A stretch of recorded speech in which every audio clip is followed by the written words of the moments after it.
Parah, inilah momen pemain timnas meminta maaf kepada supporter, tapi staf kepelatihan tidak ada yang ikut. Dan inilah momennya, Sob. Kepelatihannya nggak ada yang datang ke sini nih, minta maaf. Atau ada. Ini pemainnya semuanya minta maaf ini, datang ke pemain. Staf kepelatihannya nggak ada yang datang ke sini nih. Terasa sangat tega ya, sangat jauh berbeda dengan era kepelatihan Coach Sintayong. Ini saya sebenarnya jujur saja ya. Kemarin ketika saya bersama-sama datang ke sini, saya punya keyakinan bahwa kita akan lolos. Langsung ya? Ya, round 4 ini. Kalau bicara soal kualitas pemain, nggak usah ragu. Sekali lagi nggak usah ragu. Yang sedikit saya masih agak ragu-ragu itu adalah kaitannya dengan perangkat pertandingan. Itu saja. Kalau perangkat pertandingan itu fair play, benar-benar tidak ada memaknai tanda kutip menguntungkan salah satu negara, saya meyakini insya Allah anak-anak akan fight itu. Karena memang ya itu tadi, semua menginginkan kita lolos. Ini saya sebenarnya jujur saja ya. Kemarin ketika saya bersama-sama datang ke sini, saya punya keyakinan bahwa kita akan lolos. Langsung ya? Ya, round 4 ini. Kenapa? Saya melihat skuad ini sebenarnya cukup baik gitu, cukup baik. Dan setelah saya baca line up, itu saya juga sedikit agak kaget juga gitu. Oh ya? Agak kaget juga gitu. Tapi ya sudah, kembali lagi bahwa itu kan strategi ya. Benar. Strategi saya juga tidak mau terlalu ikut mencampuri soal itu. Terkait dengan komposisi pemain kemarin yang bikin kita semua kaget ya, bahkan ada salah satu info A1 juga yang mengatakan bahwa federasi ini juga kaget ya dengan dengan komposisi yang ditampilkan. Dan ada bukan rumor sebenarnya, ini ada statement yang mengatakan bahwa mereka bahwa para pelatih Belanda ini beralasan mereka nggak enak untuk kalau menampilkan semua pemain diaspora gitu. Jadi makanya dia menaruh Beckham Putra, kemudian Yakob Sayuri, Ricky Kambuaya, dan juga Mark Locke ya. Walaupun Mark Locke hitungannya kan dalam tanda kutip bukan pemain bukan pemain lokal gitu, pemain diaspora. Gue bukan membeda-bedakan, tapi ini pernyataan yang gue dengar.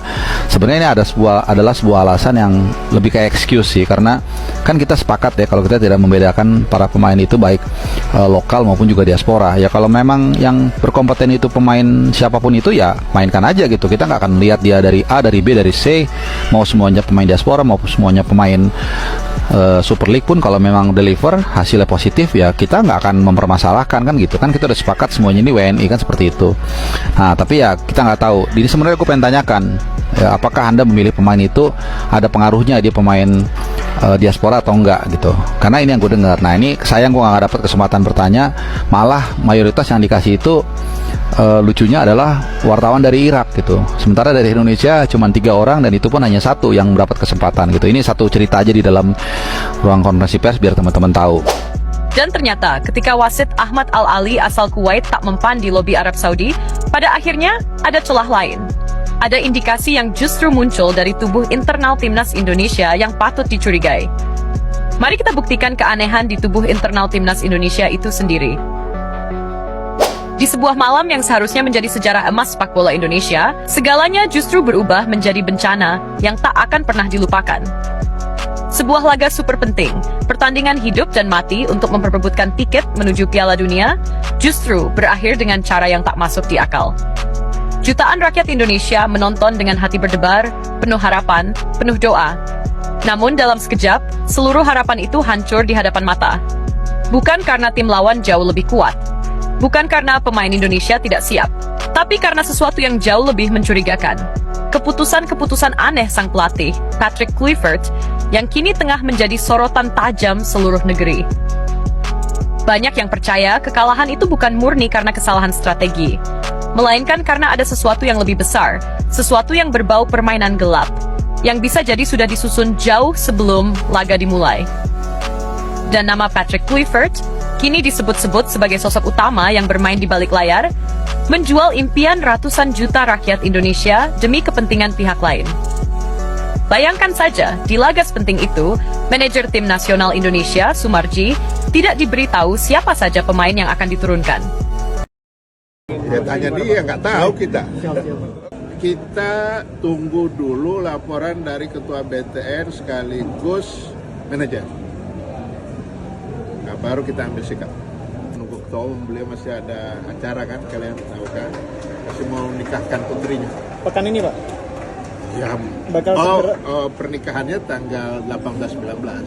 Oh, oke. Ya loh, kita juga harus Berarti ada setelah rasa itu, Pak? ini. Bapak Erick Thohir yang terhormat, gak usah ada kata-kata pembelaan lagi, langsung saja Patrick out, Pak. Patrick out. Gak usah pakai kata percaya proses, kami udah gak percaya, Pak. Memang CV beliau bagus, tapi dulu sebagai pemain, kalau sebagai pelatih ya ampun. Sama guru SMP saya namanya Pak Benukala paling, Pak. Ya ampun, Pak. Mikir apa, Pak? Sampai nunjuk Patrick Kluivert dan mencat Sintayong di tengah jalan. Sepupu Balil itu nggak bisa ngelatih, Pak. CV-nya udah jelek dan krusial banget gitu di kualifikasi Piala Dunia yang lagi on track Indonesia. Ya ampun. Pak. Tolong ya, Pak. Patrick out. Kalau memang Anda juga memiliki rasa bersalah terhadap negara ini, terhadap federasi ini, ya lakukan evaluasi apapun itu, Pak. Terima kasih, Pak.